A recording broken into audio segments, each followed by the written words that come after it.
Hello friends, সবাই আশা করি খুব ভালো আছে।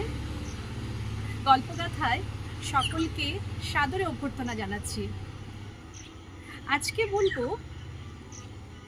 এক মন্দিরের গল্প।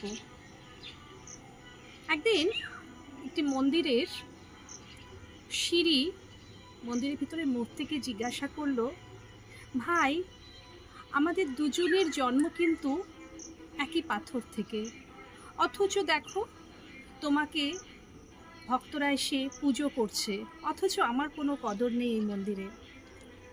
তাই শুনে মূর্তি বলল, ভাই, তুমি ভুলে গেছো, এই মন্দিরে আসার আগে আমাদের কিন্তু অনেকগুলো ফেজের মধ্যে দিয়ে আসতে হয়েছে।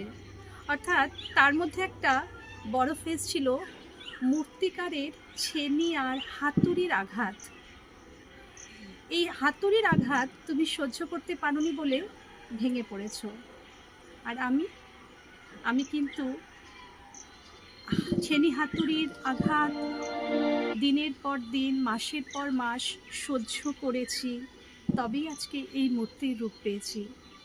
কারণ মূর্তিকার ততক্ষণ ছেনি হাতুড়ি ত্যাগ করেনি যতক্ষণ সে তার মনের মতো করে আমার এই রূপটা দিতে পারে। তাই আজ ভক্তরা এসে আমার মধ্যে ঈশ্বর দর্শন করেন।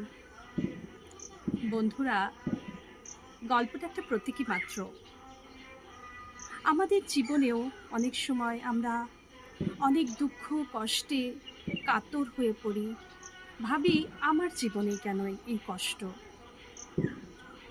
অর্থাৎ মূর্তিকার মানে ঈশ্বর কিন্তু আপনাকে এই দুঃখ কষ্টের মধ্যে দিয়েই একটা নতুন রূপ দিতে চেষ্টা করছেন।